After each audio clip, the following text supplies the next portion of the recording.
Ready?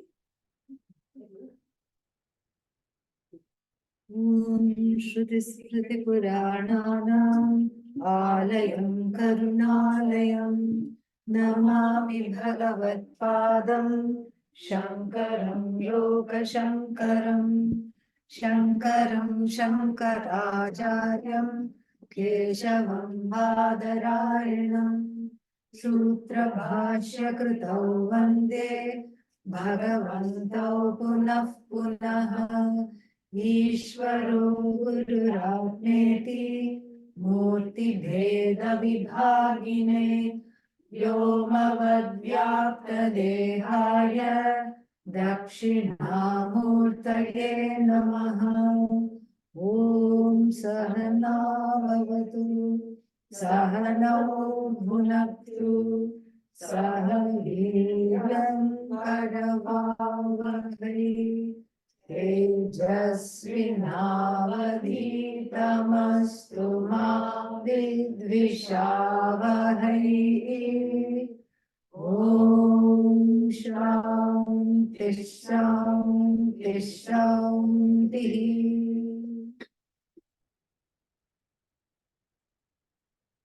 We start chanting from the eighth verse onwards.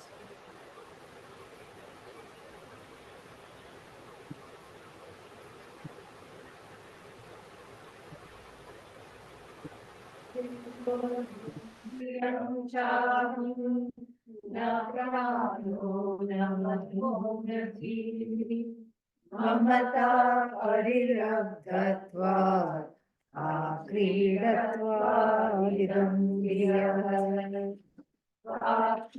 सर्वान्वितस्त्रेयान् अहं नाहं कदाचन परिणामपरिच्छेद परितापैरुपप्लवात् सुखे समिदृश्यन्ते दुःखदोषप्रवृत्तयः अतस्तस्यैव संसारः न मे संसर्गसाक्षिणः सुप्तः सुप्तिं न जानाति न सुप्ते स्वप्नजागरो जाग्रत् स्वप्न सुषुप्तीनां साक्ष्यमोहं अतर्दशः विज्ञानविरतिः सुप्तिः तज्जन्म स्वप्नजागरौ तत्साक्षिणः कथं मे स्युः विद्याज्ञानस्य ते त्रयः षड्विकारवतान् वेत्ता निर्विकारो अहमन्यता तद्विकारानुसन्धानं सर्वथा न कल्पते तेन हि रूपेण जायते लीयते विकारि वस्तु तस्यैषाम् अनुसन्धातृता कृतः न च स्वजन्मनाशं वा द्रष्टुमर्हति कश्चन तौ हि प्रागुत्तराभावः प्रथमक्षणौ न प्रकाशेऽहमित्युक्तिः यत्प्रकाशनिबन्धना स्वप्रकाशं तमात्मानम् अप्रकाशः कथं स्पृशेत्. Very nice. So,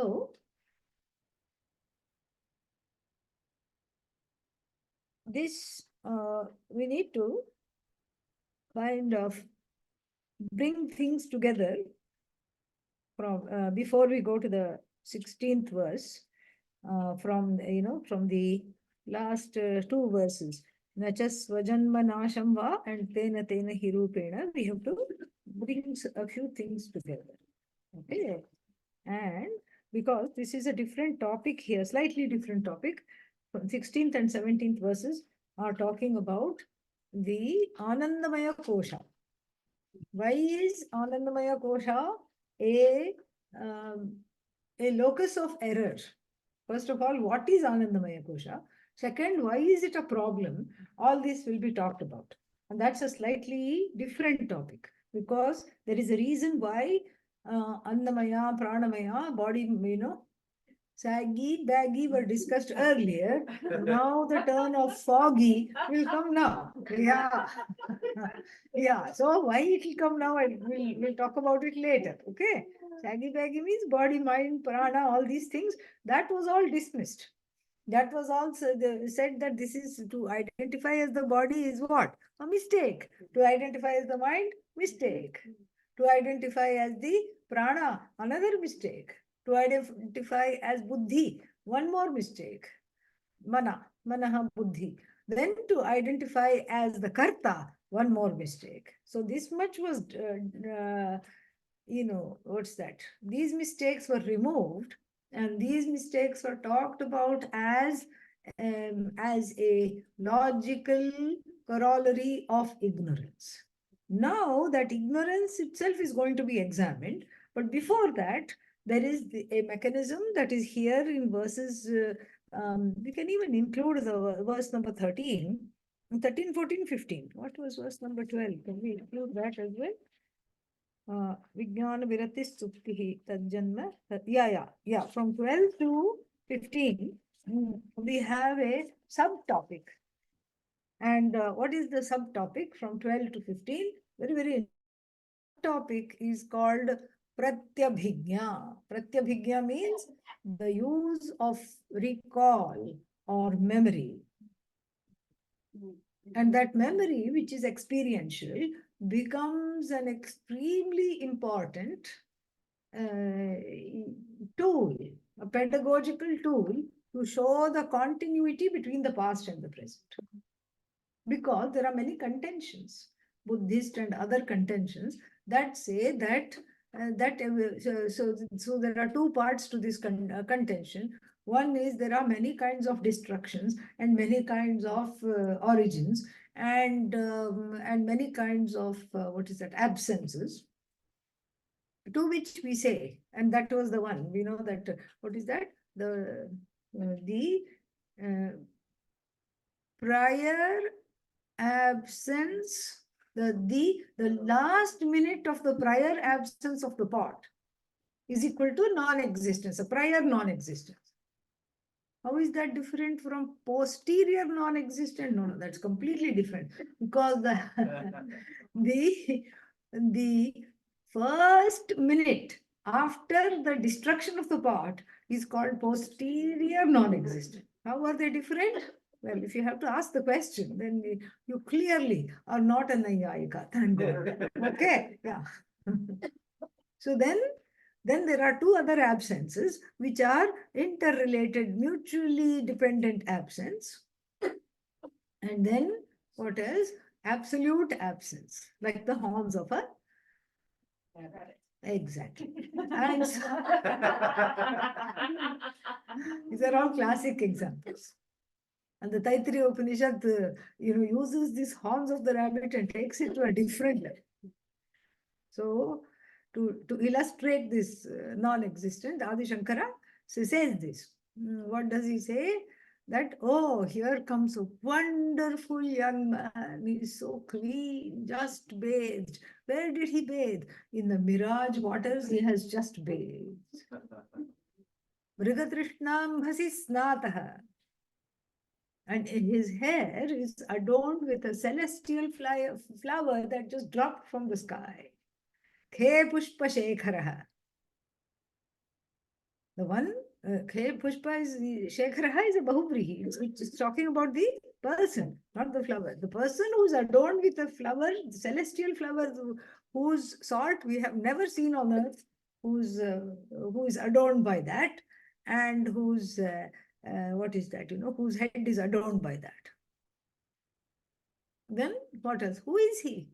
Who are his parents? His parents are people who have never given birth. Yeah. In fact, their parents also never gave birth. So he has come from a non-existent parentage.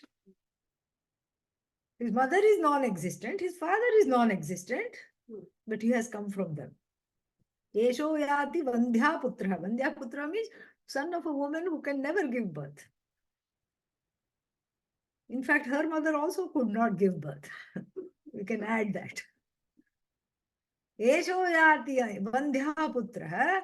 And he's holding a very nicely crafted bow. Vago, come, welcome. Very nicely crafted bow. They have come from Seattle. They were previously in Atlanta. Long association. Yes. Part of the extended family. So he's carrying a very beautifully crafted bow. Made of what? Hello, just now. Rabbit. Yes. And rabbit being a small animal, you have to harvest many horns to make this bow. So this absolute absence and this posterior absence, prior absence, mutual absence, to all these absences we say what? Namaha. Keep them to yourself because we are not interested in analyzing absence. What do you get after analyzing absence? A headache. Okay, yeah. That's what you get. Trying to do the distinction between this absence and how is this absence different from that absence. The brain itself goes absent if you do too much of this. So therefore what? So therefore, we have to say that we are interested in the opposite. What are we interested in? Analyzing?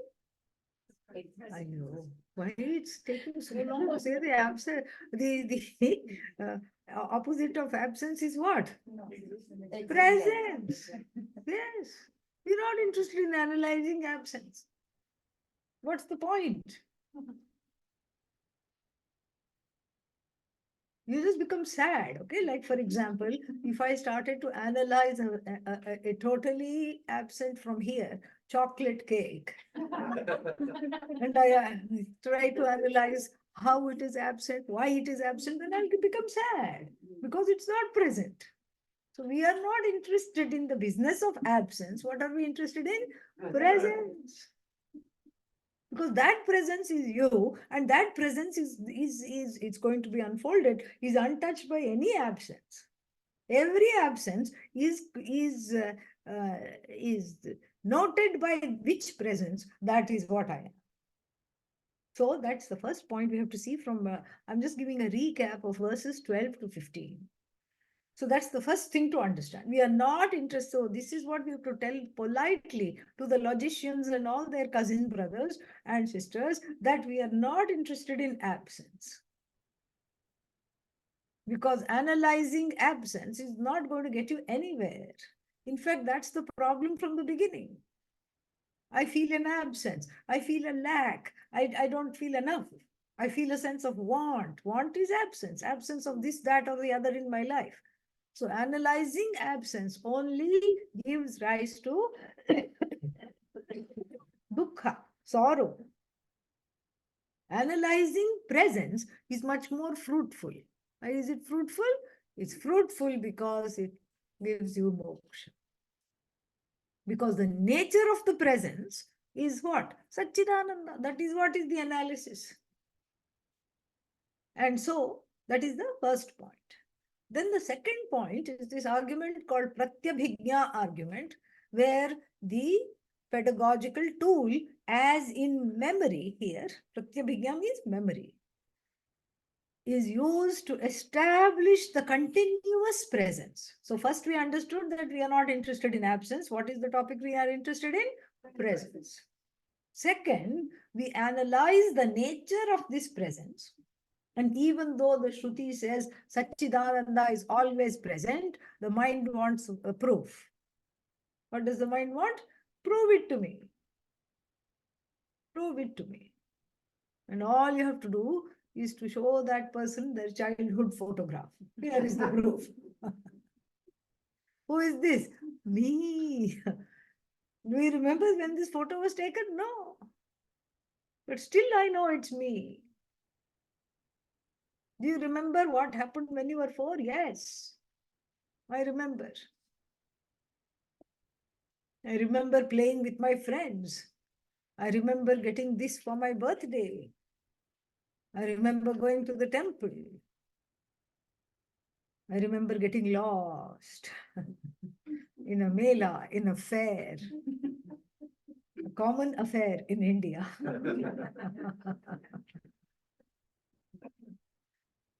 And then there is always a children's lost and found department, which is different from the inert lost and found department. Thank God. Then they always ask the child to come to the microphone. And because even the parents are busy, they may not recognize, but their child's voice, they will the hope is, they will recognize. Even if they're busy playing some games in the fair or buying something or going on a ride or wherever they are, they'll recognize.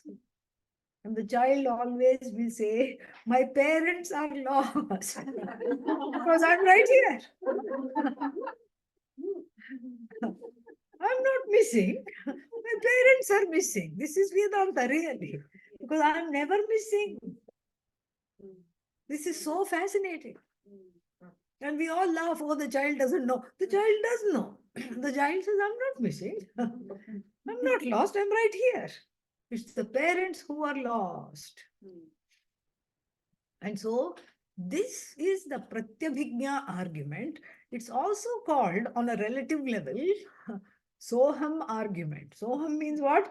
I am Bhagavan. I am He. That is the global Soham. This is the local Soham. To understand which a story is told. Many stories are told. This is yet one more of those stories. Let's just take an extension of the, what is that called? The child, the parents who were lost in the fair, in the fair.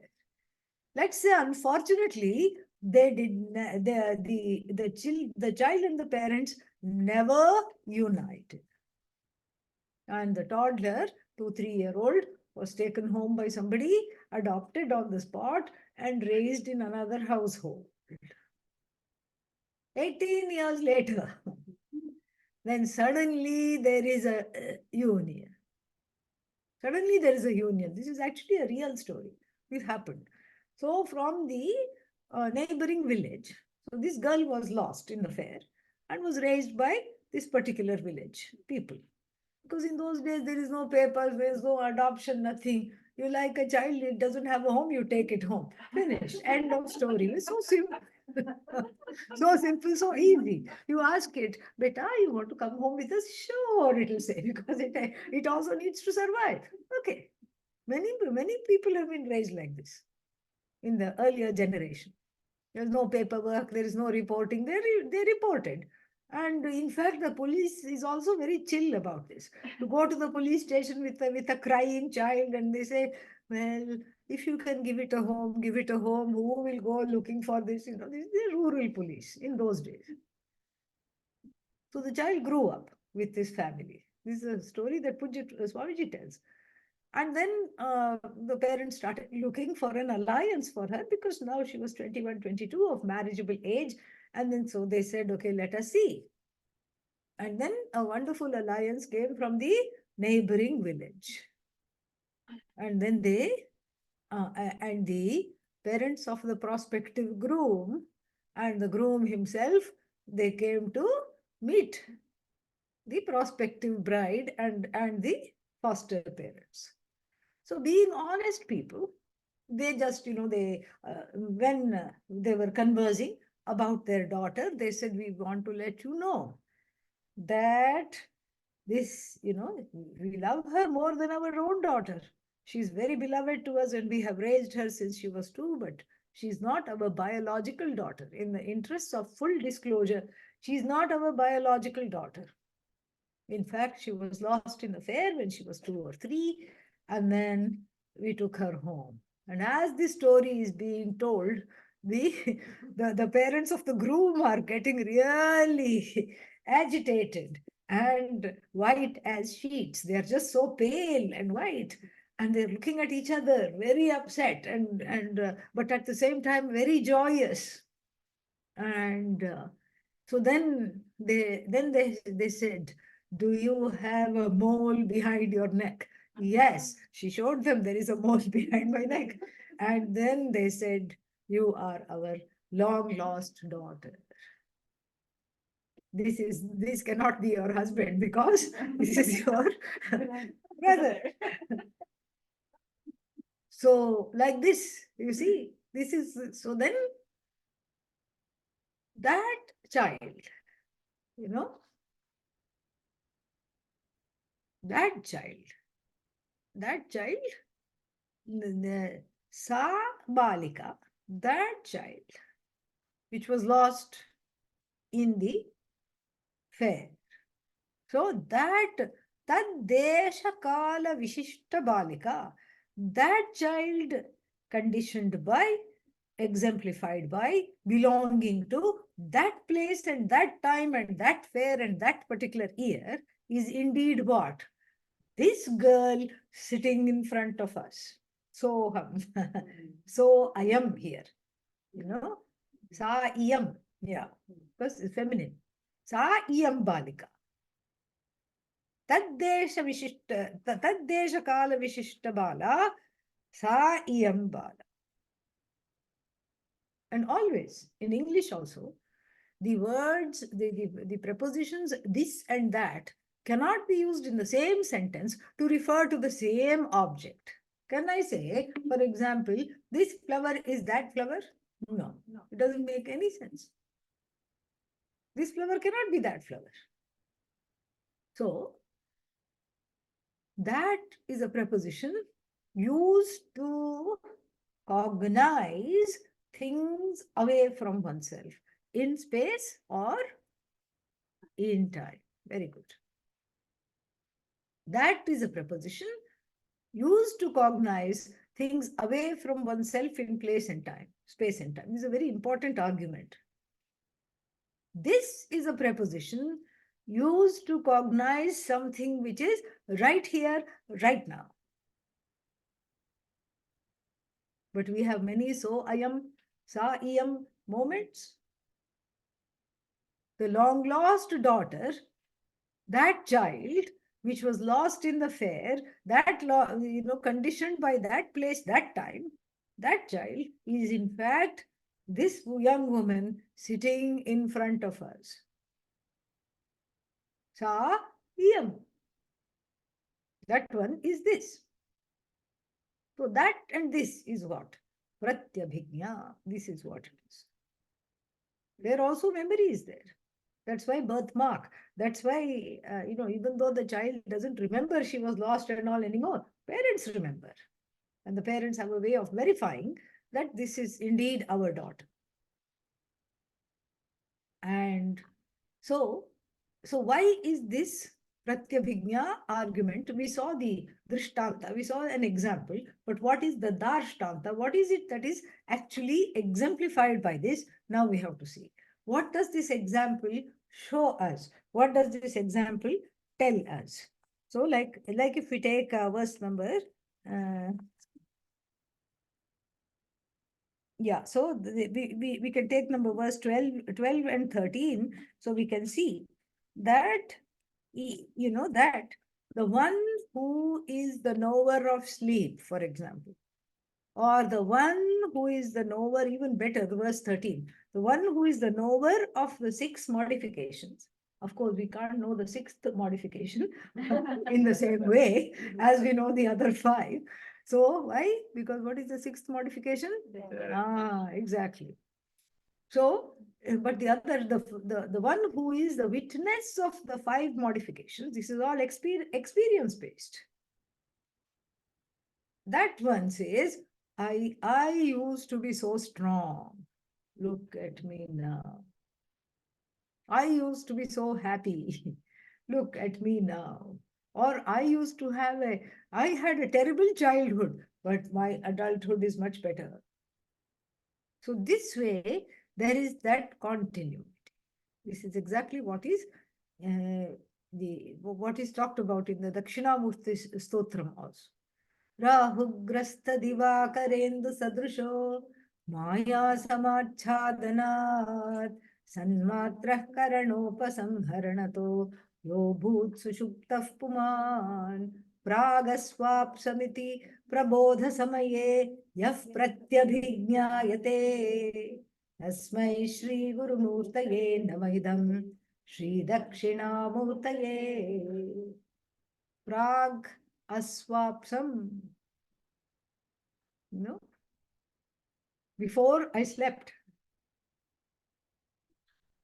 And then the one who recalls, before I had slept, now I am awake. It's the same one. It's not that the neighbor slept and I woke up. Yeah. I only slept. Before I was asleep, now I am recalling that sleep. And in the recollection of the sleep, we have the proof of the continuity of the I. That's all that is needed. Oh, but then what? Life after life? Life after life also. All you need is a few stories, nice stories of, what's its name? Rebirth. Recollections of rebirth. And there are plenty such stories. That is the proof of in between lives also. It's the same thing. That same logic is extended. That same logic was there before, and now it is extended for life, in between lives also. So, there is an uninterrupted continuity. But yet, I cannot say I am a 5-year-old baby, correct? Even though I show the photograph and say this is me, I know this is clearly not me. For one thing, I'm not having tantrums, at least not that often. Okay, so that is one difference. That is a very big difference. Now I'm an adult, or so one thinks. And then that time I was a child. And also what else has changed? Ragadveshas have changed. What does the child want? It wants to play with toys.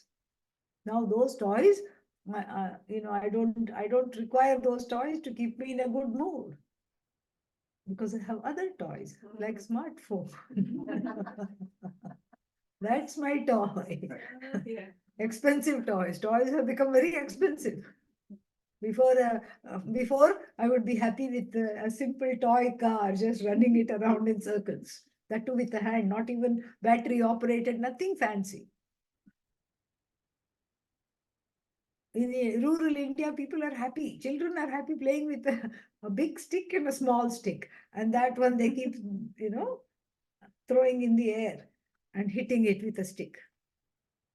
But as we grow older, that's another difference. The toys get much more expensive. That's another difference. I'm not playing with cars, dolls, all those things. Then what else is the difference? Body has undergone a change. Can you get into the clothes which you had as a 5-year-old? No. You can't get into the clothes. So then what happened? Then what other difference is there? Mind is different. The unconscious mind is different. And this is the buddhi is different.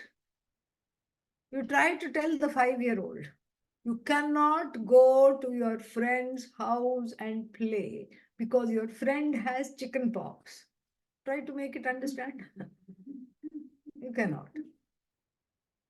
But you as an adult understand that. You know the meaning of contagious diseases. You know the meaning of all these things.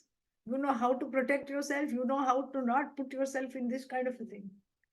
So despite the changes, there is continuity. What does that tell us? That the oneness between that child who was lost in the fair and this child now, that equation, there is an equation. The Pratyabhijna Vakya is an equation. It's a kind of a local equation, not Mahavakya, but there is nonetheless an equation. And that equation is not made at the Vachyartha level. Vachyartha means what? Direct continuity cannot be established. Even if one is a little person, let's say one hasn't grown that much in height, between 5 and 55. But still, there will be many, many changes. The kinds of things you liked at 5, you won't like now. There are mental changes, there are physical changes, there are emotional changes. Likes and dislikes have changed. And relationships have changed. How you related to your parents at 5 is completely different how you relate to your parents at 55. At 5, there is a sense of, I can't live without them. That you don't have now.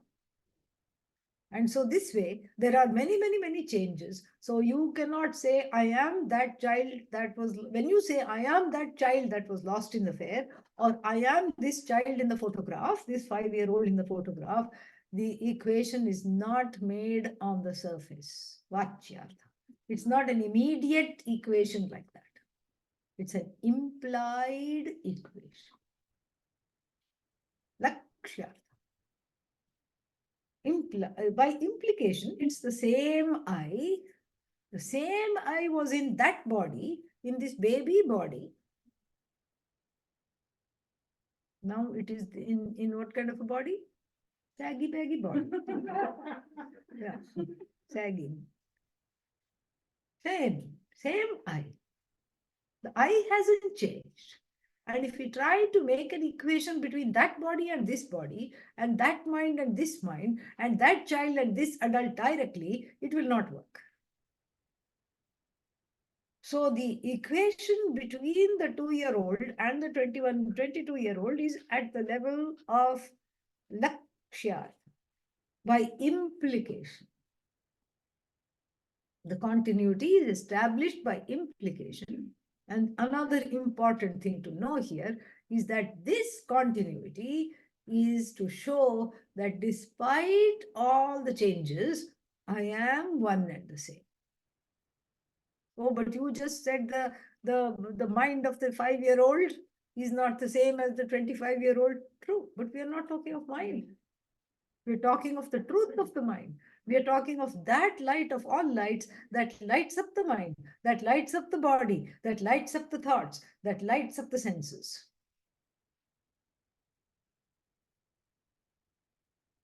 That's why a 92-year-old can say, this was me when I was 2. Lakshyartha. The implied meaning here is important because it shows us that there is no essential change at the level of Satchidananda. Swarupa Lakshana of the Atma is the same, whether it is sitting in a 5-year-old, sitting as though I have to just permanently go like this. Yeah. So we have to have hanging quotes there permanently. I can just point as though. So sitting, so to speak, in a 5-year-old body and sitting in a 55-year-old body-mind complex, it's the same I. How? Swarupataya. Swarupalakshanataya. So, from the standpoint of Satchidananda, it was not that since it was the child's body, only Sat was there, and then later on Chit and Ananda developed. No. Baby body mind sense complex, Satchidananda. Adult body mind sense complex, Satchidananda. Deteriorating body mind sense complex, Satchidananda. Dead body mind sense complex, still Satchidananda. That's why we need the implied meaning. Lakshyartha, because Vachyartha will not make any sense here. Lakshyartha, to show the Swarupa Lakshana. And what is the changes? Whatever that changes is Tatatha Lakshana, Ishvara Srishti. Comes and goes. Body comes and goes. Mind comes and goes quicker than the body sometimes. And so, this is very important to understand. So here, that means the Satchidananda of Atma, which is Atma, not of Atma, Satchidananda, which is Atma, is intact from womb to tomb, hasn't changed. The manifestation changes. The manifestation changes. Because the manifestation changes, but essentially it doesn't change, because in every stage of these 6 vikaras, we use the word is. Baby body is. Is. Teenage body is. Adult body is. Baby mind is. Adult mind is. In between, teenage mind is. Mad mind. But it still is. But still is. So we use is to describe that because it is existent. It was existent, it is existent, existent. So even though we think that the word buddhi, mind, body, mind, senses qualifies the word existence, it's the other way around. The word existence qualifies the body, mind, sense complex. Did you understand this? Or do you want me to repeat it? Yes to both. Okay. So, so let's take an example. It will become clear. So supposing if I have a golden chain, I'm calling it what? Golden chain. Golden chain is. Okay.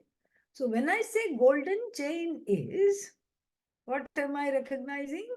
Gold is plus name and form in the form of the chain. The gold right now manifest as the chain is. So, is gold an attribute to the chain or is chain an attribute to gold? Chain is an attribute to gold. Then chain should be adjectival to gold. Yet what do we say? Golden chain. Collective ajnanam manifest in the language. We should say chainy gold, bangly gold, ringy gold. But we don't say that. That's why I give the gold, this thing example, gold and ornament example. These are pedagogical tips. So you never use pot and clay example there. Because what do you have to say? You don't say clay pot. What do you say? Yeah, that's why we don't use that example. Yeah. What not to say is also important in the pedagogy. So then, chainy gold, correct? So the existence belongs to what? Chain or gold? Gold. So existence belongs to what? The body or the Atma? Atma. So the body is an embellishment to this Atma, an incidental embellishment. The body is adjective to adjectival to this existence. Baby body adjective to Satchidananda, adult body adjective to Satchidananda, adjectival in nature to Satchidananda. Very, very interesting. But yet we say the existence is a qualification. Existence is not an adjective. Existence is the substantive and the body that comes and goes is the adjectives. Adjectives are many. The substantive is how many? One and one alone. Then we go further because there is pratyabhigya. I am saying I am that 5-year-old. I'm claiming to be that 5-year-old. Then we have to look at what? Jna. Next word. Chit. We have to look at knowledge. How did this knowledge take place? How did this knowledge of oneness between the 5-year-old and me, how did it take place? We have to do a little bit of an analysis of that. So then what will I say? I will say, I know.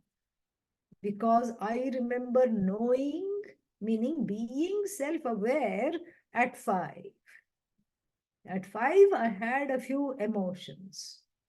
They were much simpler than the emotions I have now. Happy, sad, that's all it was. Only 2 emojis. Yeah. Now how many emojis one needs? And then they are making more and more ones because that means there is the emotions have become much more complex. There is one with spirals for the eyes and the mouth that goes like this, zigzag, zigzag, zigzag. Totally frazzled, or I don't know what that means. I think you can decide what it means. So now we need so many emojis. In kindergarten, they just have 3 emojis. That's what the teacher will show. How do you feel today? Happy, sad, angry. That's all it is. Who is saying I? Who is this I? Sakshi. Shadvikaravatam Vetta, the knower. That knower is not shifted. The object of knowledge has shifted. What is the object of knowledge? Emotions. That emotions have shifted. They have become much more curated and much more marinated and much more, they have become more gourmet and complex.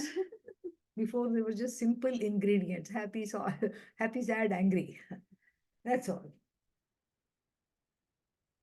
Now they have become much more complex. Who is saying that?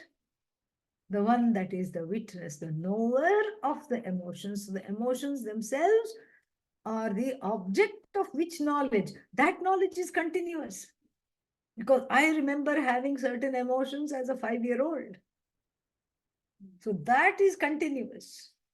That remembrance is continuous. Remembrance is equal to here, knowingness is continuous. Then also I knew. Now also I know that this is bad for health, because then also at age 5, if I ate something, it would not, I was allergic to it. Now also I'm allergic to it. The knowledge of that allergy is constant. And this is a very important understanding. Because now we are not bringing in, it's already there, but we are looking at this whole Pratyabhijna from the standpoint of Chit. That I existed, who is saying? The knower. The knower of what? The knower of both the presence and the absence of complex emotions. That knower. The knower which cognizes presence and the knower which cognizes the absence of things. The absence evident to me, the presence evident to me. To whom? The one that is always present. So the presence and the knowing are inextricably linked. It's a knowing being who is present always, and who is of the nature of bharu, abharupasya vishwasya, we saw that. Bharupaha. So bha means shine, means self-evident I. In the body of the child, when I say this is me when I was 5, I also was what? Self-evident I. Now also what am I? Self-evident I. At that time, I may not have the wherewithal, but still I had, if I was able to point out to the emoji to show you how I felt at 5, that means the knowledge of the emotions, the witnessing was there in a very simple manner. Now I can witness complex things. Still, the status of the witness is unchanged, and that witness is a knowing being. And that knowingness is non-separable, non-separate from the beingness. This is what to understand in these two, in verses up to what, 14 or something like that. Yeah. So then this is the second point. Okay. So then one more is there. So then we talked about Lakshyartha, we talked about Vachyartha, and then one more argument is there. We should look into that as well.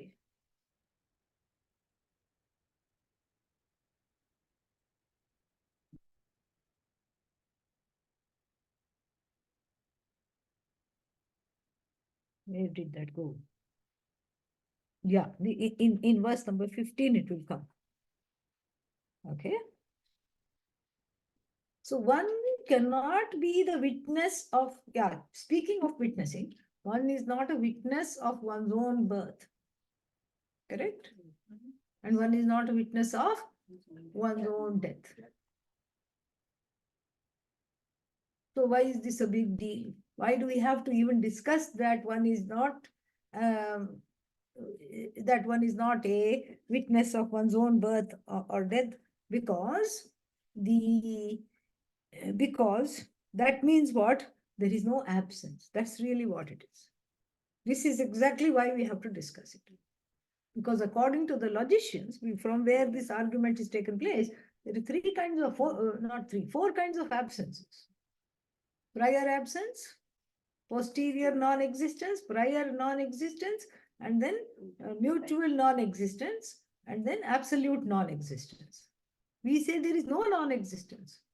Because as soon as you start counting the non-existences, all we need is one more question. Who is counting?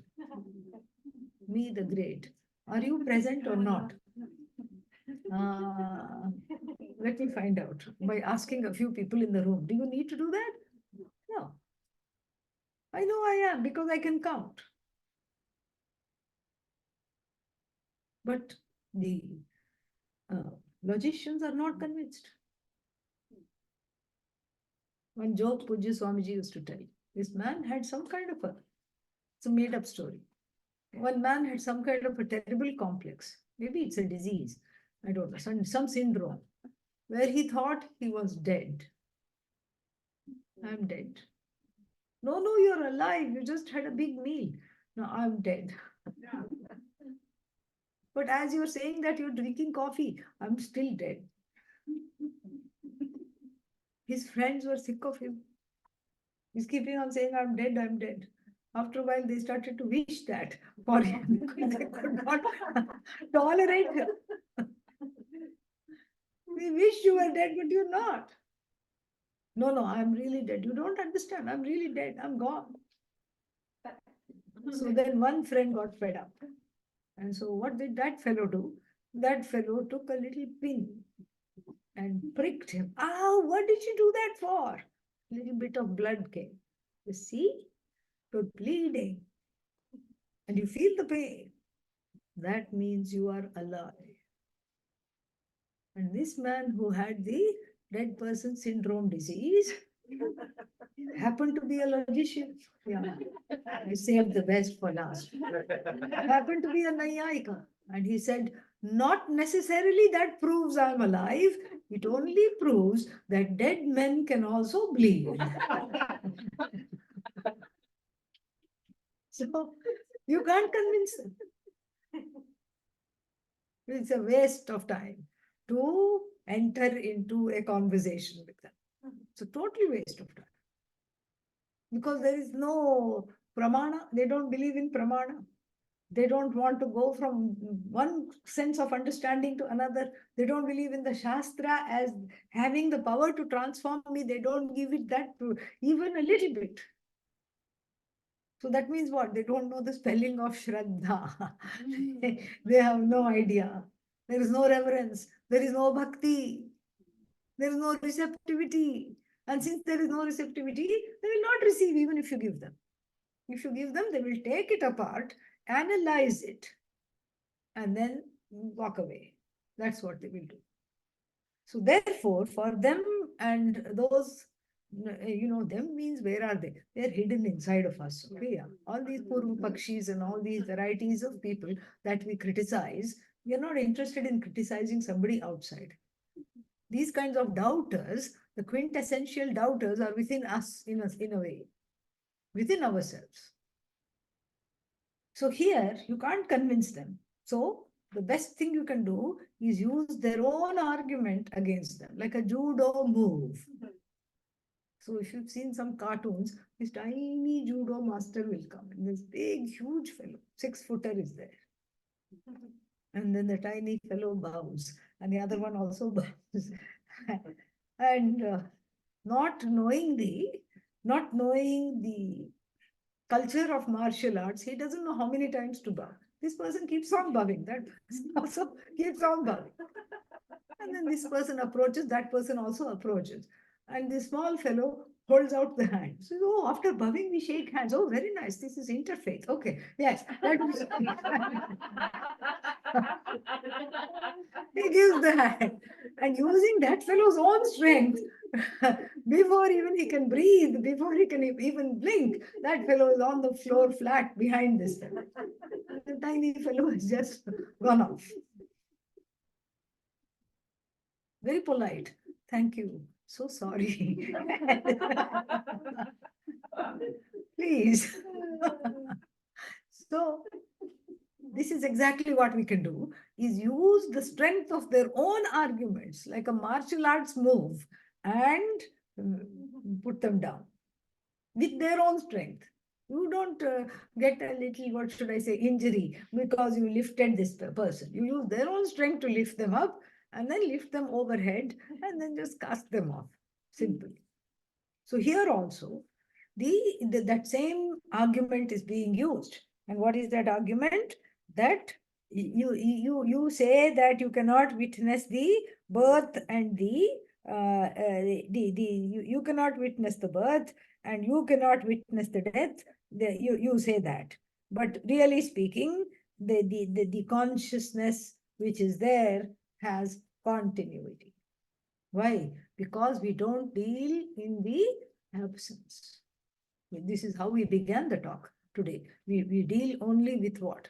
That which is present alone is dealt with, not with the absence. We are not in the least with absences are boring because they don't exist.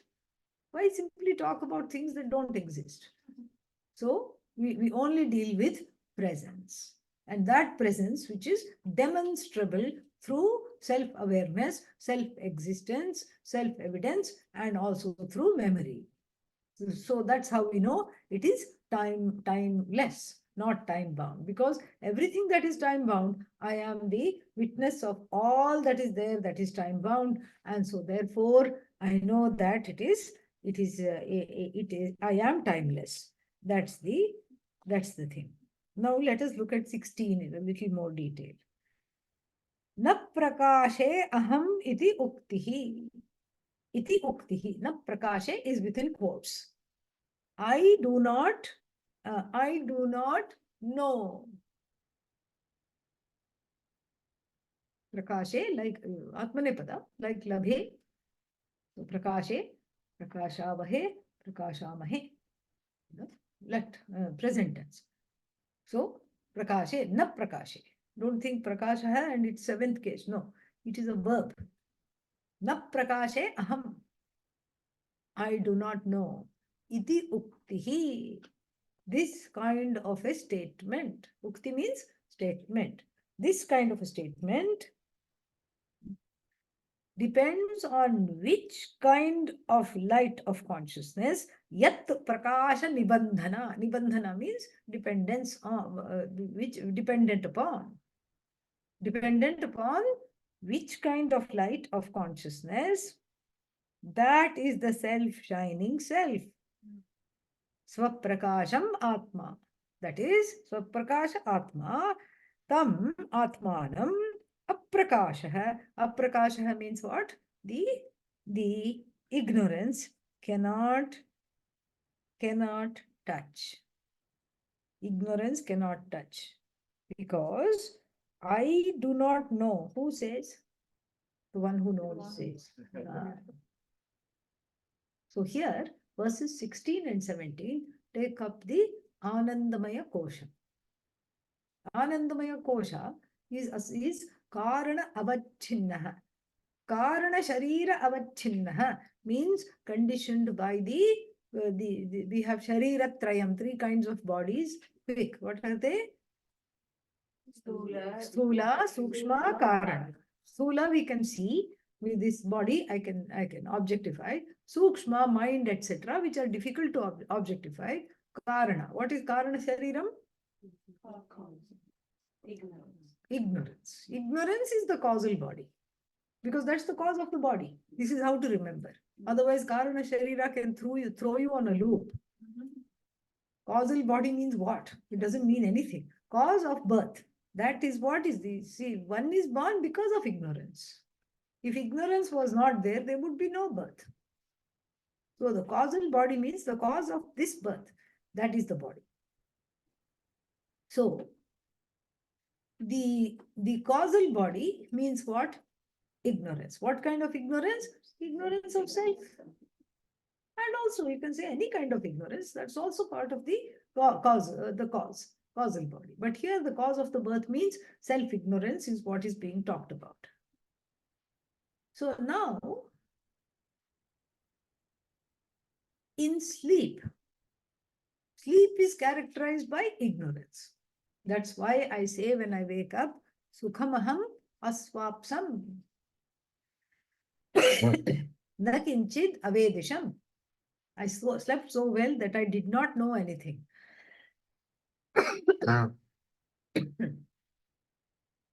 slept so nicely that I did not know anything. That not knowing is connected to happiness. The less you know, the happier you are.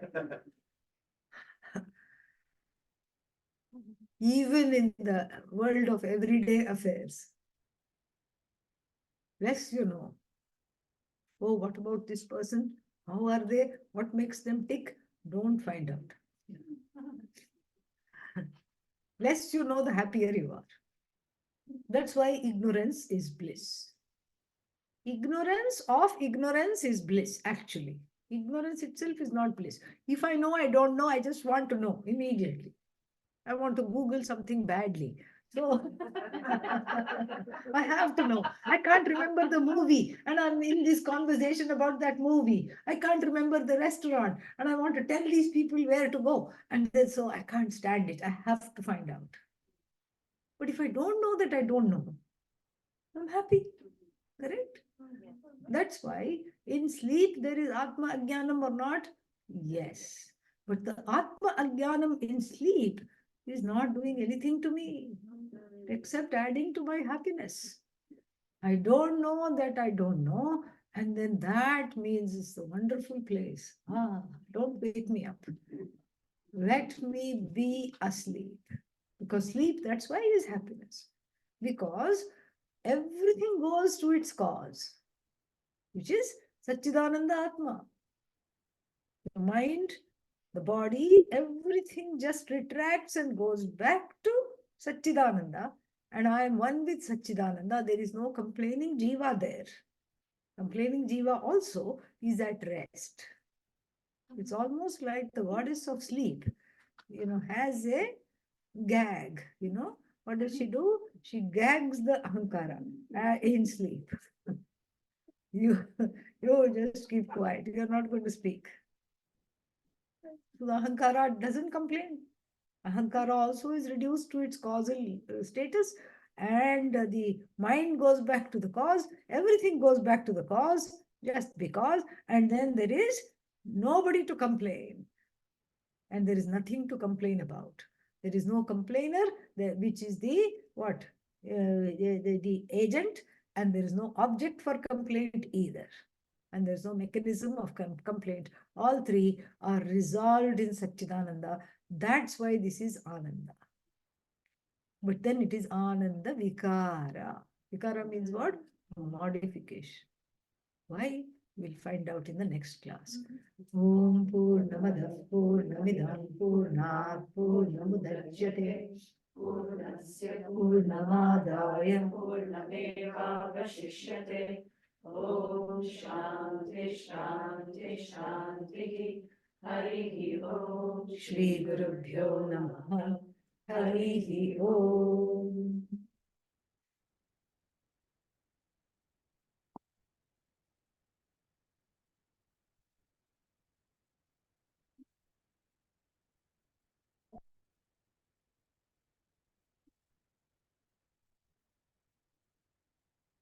Close the recording, Shambhavi. Yeah.